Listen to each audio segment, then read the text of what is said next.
In today's world, we have more power than ever to take our health into our own hands. The tools and insights available to us now were unimaginable just a generation ago. Lisa Witherow is a certified DNA and genetics coach, and her mission is deeply personal. After losing both of her parents to cancer at a young age, Lisa made a bold choice. She didn't surrender to her genetic odds. She studied them, she challenged them, and she built a life centered on prevention, healing, and hope. Now she guides others to do the same, to move from fear to clarity, from uncertainty to empowerment. Listen to Lisa's powerful story and discover how her work could help you take control of your health with wisdom, science, and a whole lot of heart. Welcome, Lisa. It's so nice to see you again.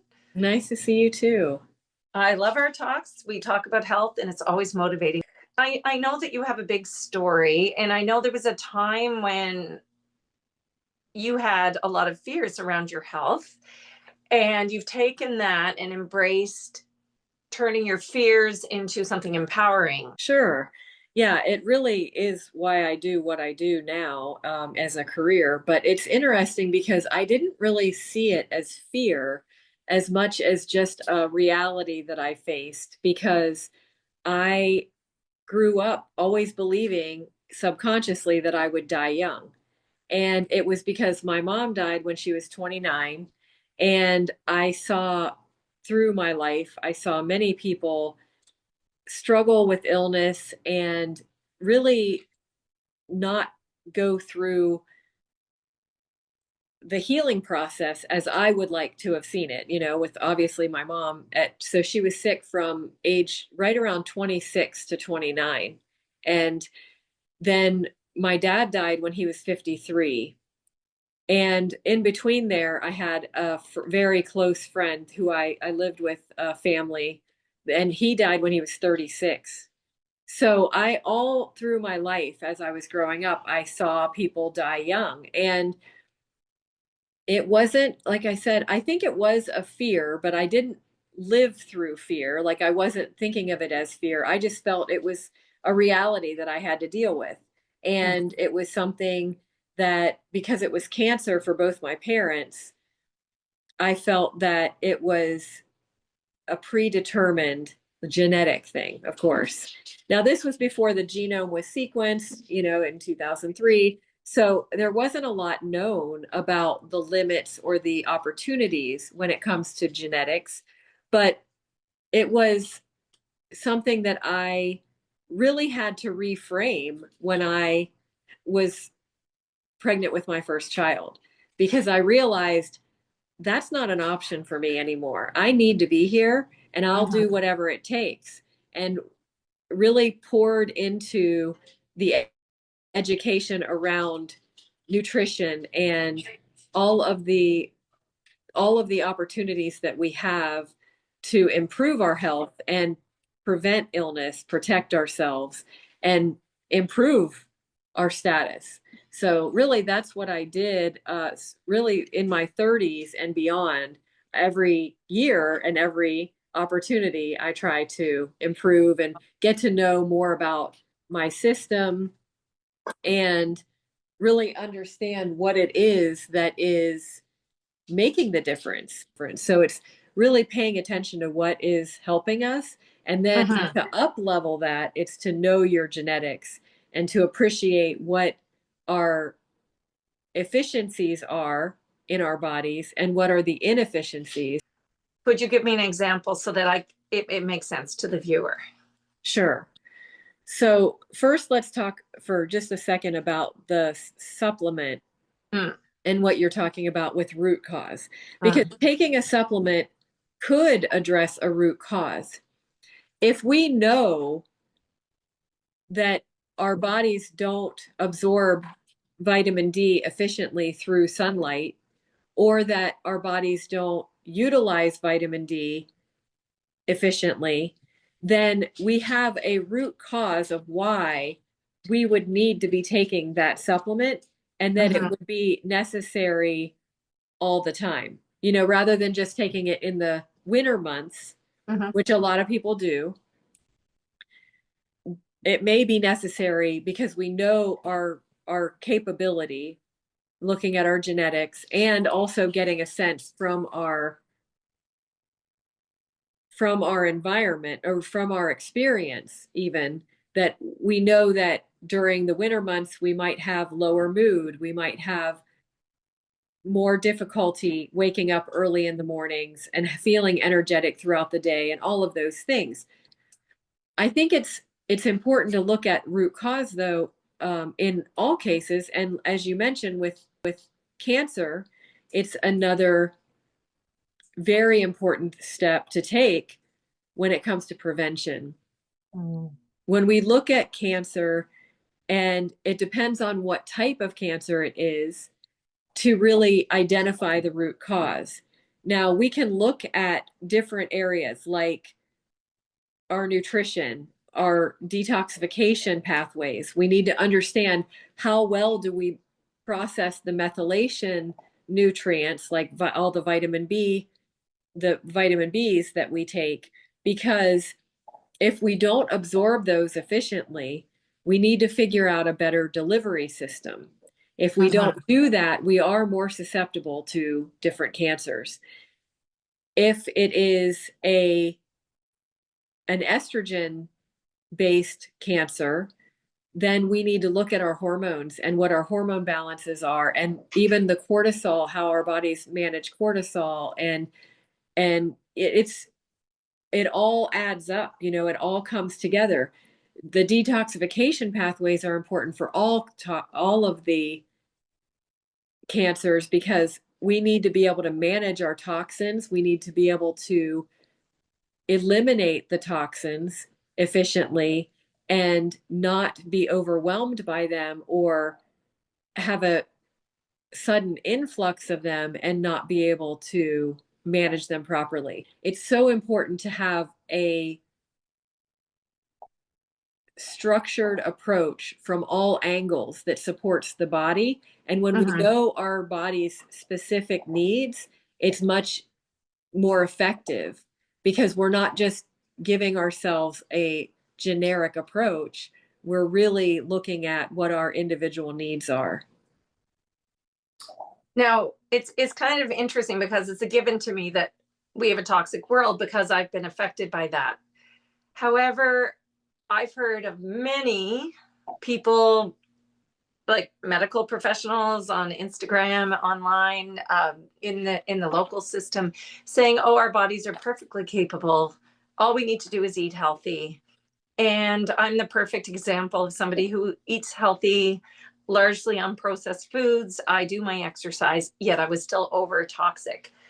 And so I definitely believe in that. And I believe in the saunas and the exercise and all the things we can do. And for me, the first thing was I needed magnesium and to keep things flowing, the digestive system and using the bathroom properly. It's amazing. And it's so powerful to feel like I know today when I take this vitamin, I'm taking what is my body is critical for my body to move forward to and prevent cancer and prevent my risk of illness. When my parents both died of cancer before I'm older than both of my parents made it to. And I'm so thankful every day for that. Yeah. I don't want to ever take that for granted. So in addition to nutrition, what we eat and what supplements might be necessary. And sorry, before I move on, I do want to mention the reason I mention a vitamin rather than just mentioning food is because in some cases, when we know that we have variants, we are not likely ever to get enough from our food. As much as I would love to, and I always recommend food first. Always think that food is going to be our very first step at getting the nutrients because it is a complete complementary. The food is, from God. It's made the way we want it to be, the way that it's meant for our bodies, and we can receive it typically. But if our bodies cannot, like I can't get beta carotene from a carrot because of the variants that I have for vitamin A. So Wow. I need to take vitamin A in a different form than beta carotene in order for my body to actually have enough vitamin A. If we do even a hair mineral analysis or we do a DNA test, we know where we are on the spectrum of toxic versus clean, Yeah. and from a hair mineral analysis, and then what is our susceptibility, then we can do things specifically to detox and have a regimen that will help to eliminate those things.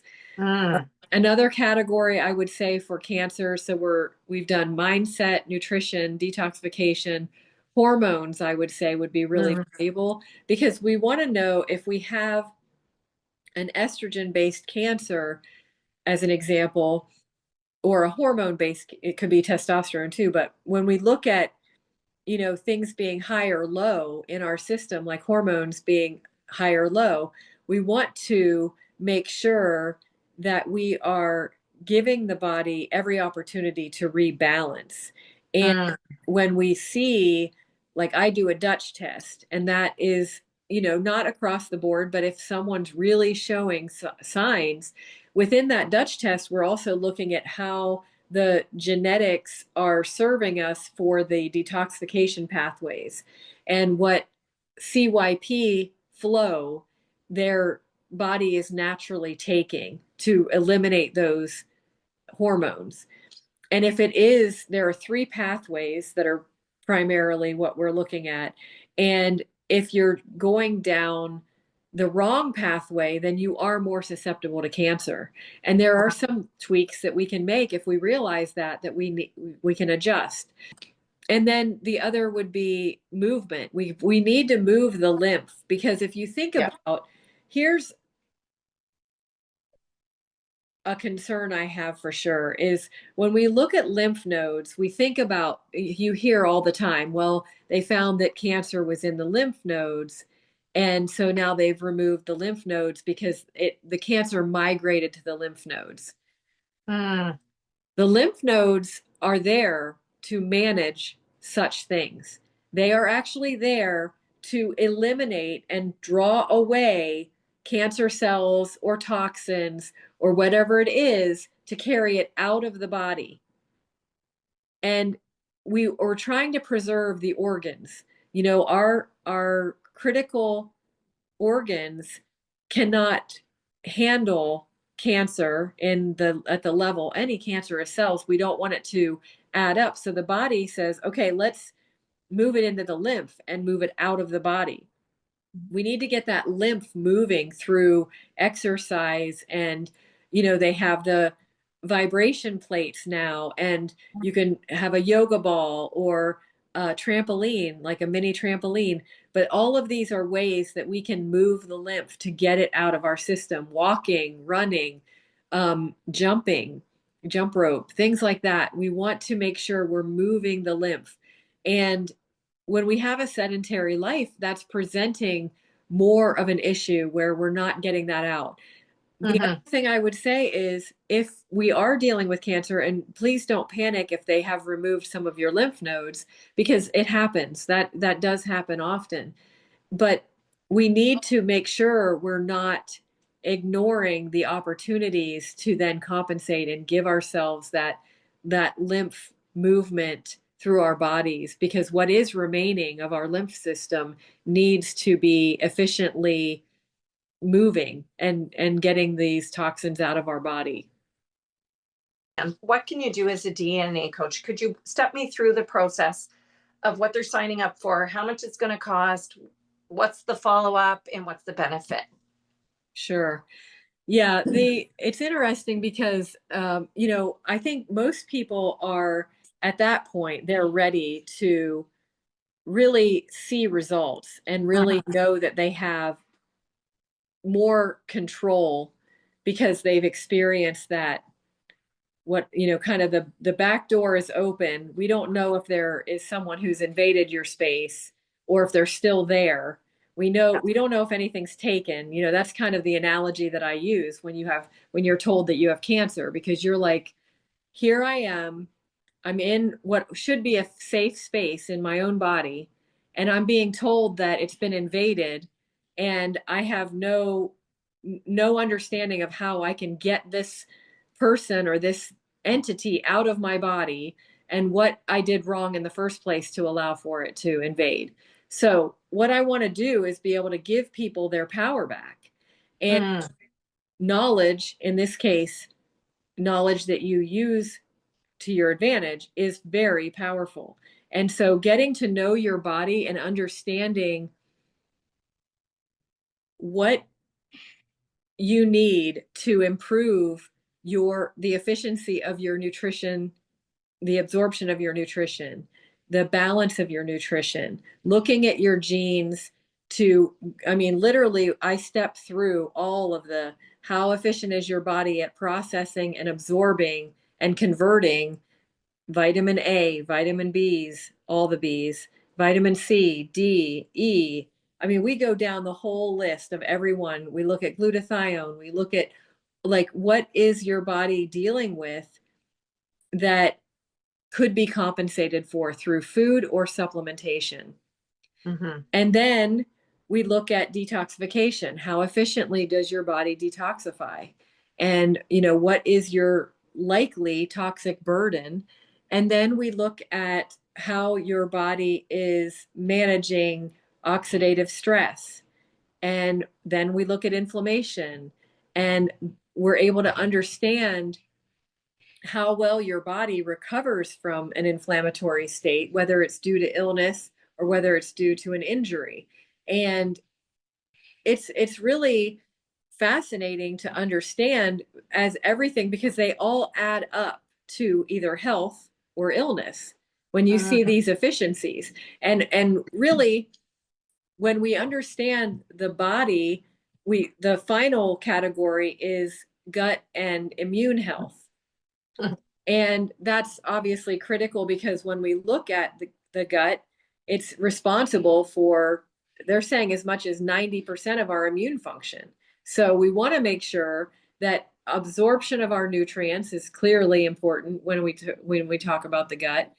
If our gut health is poor and our microbiome isn't balanced, then we can have a really difficult time absorbing nutrients and processing the foods that we eat and creating even B12 and getting that into the system and making sure that we have what we need for our immune health. So even serotonin is important, when it comes to mood and the balance of things. So it's incredible when we look at all of these efficiencies and inefficiencies. Then we have to look at our epigenetics, which is what our nutrition, what are the external factors that we have control over, and how are those interplaying with our genes. So our nutrition, our environment, and our lifestyle, and how are all of our decisions that we're making on a daily basis affecting and supporting our genes.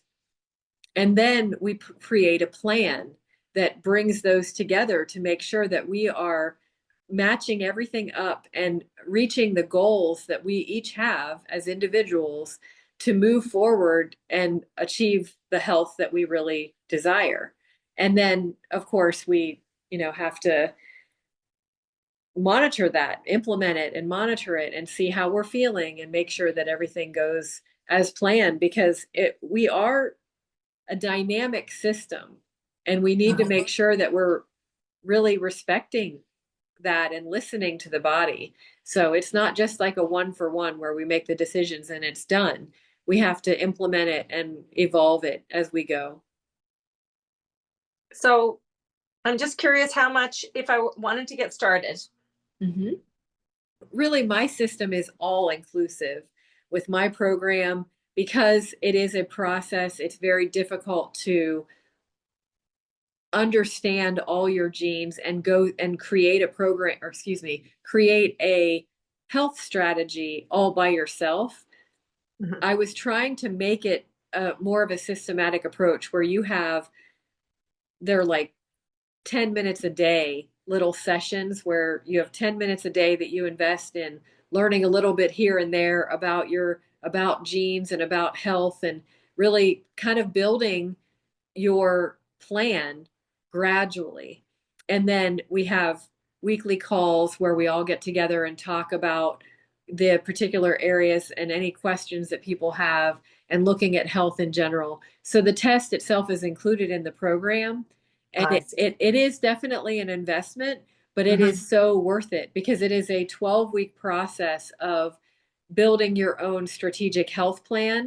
It includes the test and includes all of the group sessions, and it includes one-on-one sessions as well. 7 one-on-one sessions where we sit down, just the two of us, and we talk through, first of all, at the very beginning, what your goals are, what your concerns are. If you're looking at a performance goal or something that you want to achieve in a certain time frame, or something that you want to prevent, then we get that all figured out, and we look at, here's where I think we need to be going. We do the test.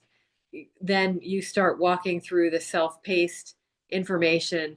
And then when we get your results from the test, we start doing the one-on-one sessions where I'm walking you through your DNA, and we're talking about the steps that you can take and implement, adding it to your health strategy, so that it's very personalized for your goals, for your family history, your personal health history, and what you're really seeing in your DNA.